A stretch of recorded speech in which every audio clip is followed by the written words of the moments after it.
Good evening, ma'am. Tonight, I'm going to perform the procedure of open sterile gloving technique. So the first procedure is to wash hands and dry thoroughly. So I already washed my hands because hand washing reduces the number of microorganisms residing on the surface of the hands. Dry hands will also facilitate easy insertion of the gloves.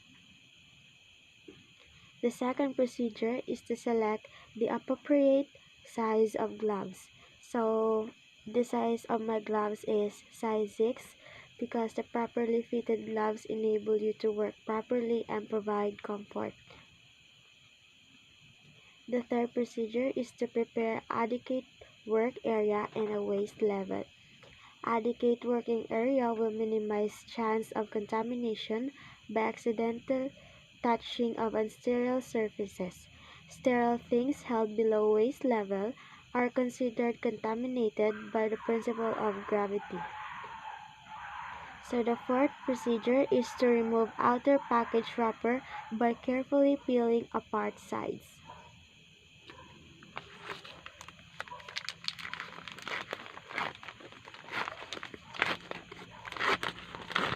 Prevents inner glove package from accidentally opening and touching contaminated objects.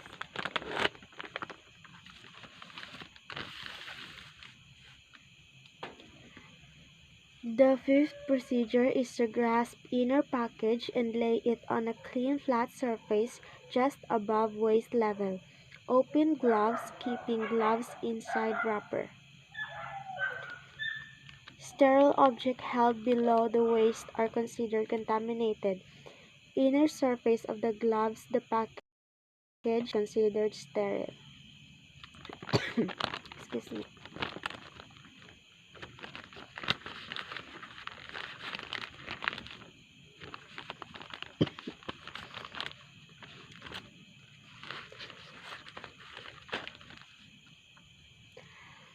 Place gloves with cuff and towards the body. Placing cuff towards your body enables you to grasp gloves easily without touching the outside part of the gloves.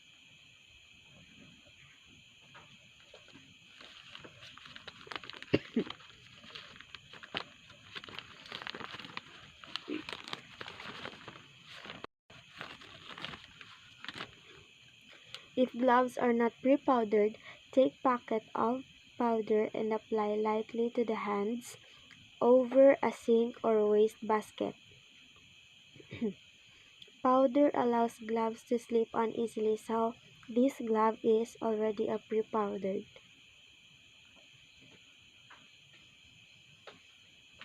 The eighth procedure is to identify right and left gloves. Each glove has a cuff approx 2 inches wide. Glove your dominant hand first. So, properly identification of gloves prevents contamination by proper gloving. Gloving of dominant hand first improves dexterity with procedure. So, this is my right cuff and this is the left.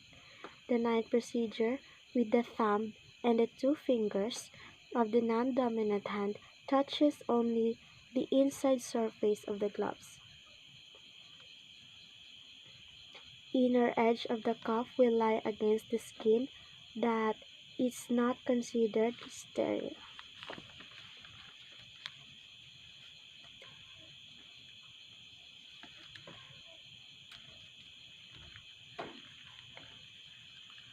The 10th procedure, turn on the side of the sterile field.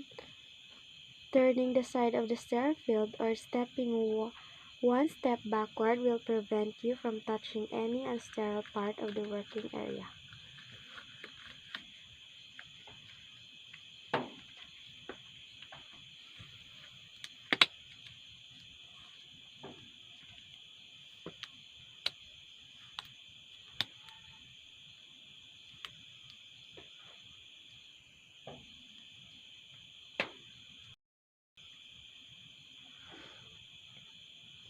Carefully pull gloves over dominant hand, making sure that the cuff does not roll up the wrist. Thumb and finger should be in the proper places. If outer surface of the gloves touches the hand or wrist, it is considered contaminated. The 12th procedure, with the glove dominant hand, slip fingers underneath the second glove's cuff. Cuff protects glove fingers, sterile touching sterile prevents cross-contamination.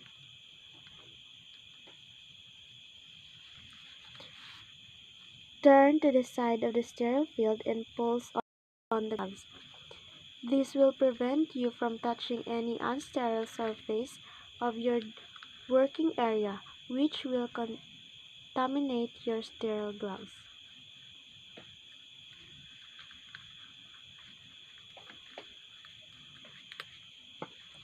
Carefully pull second gloves over non-dominant hand. Do not allow fingers of glove dominant hand to touch any part of the non-dominant hand.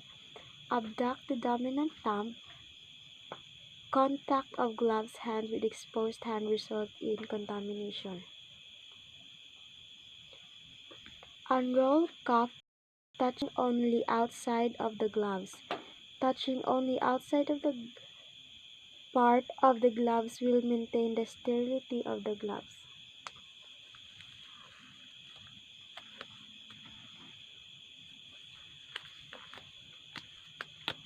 After use,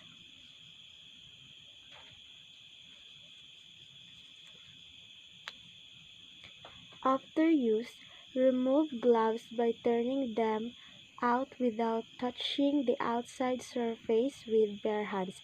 This will prevent you from being contaminated by the outside part of the gloves, which was contaminated during the procedure.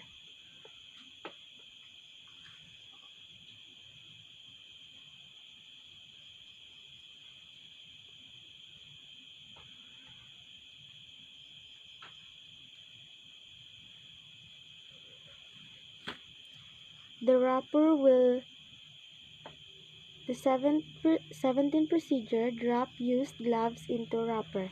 The wrapper will serve you as the localized receptacle for your contaminated gloves. This will prevent the spread of microorganisms to the other areas.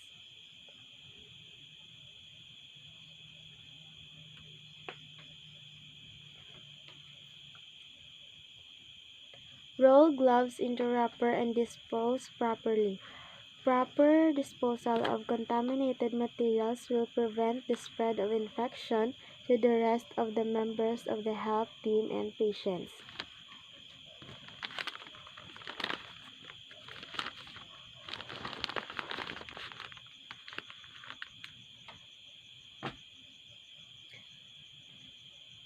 So I'm done doing the open sterile gloving technique.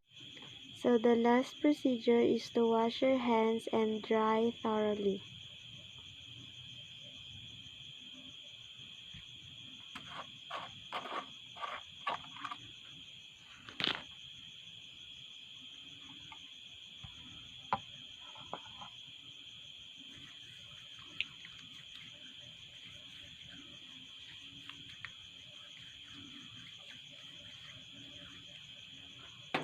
Thank you for watching.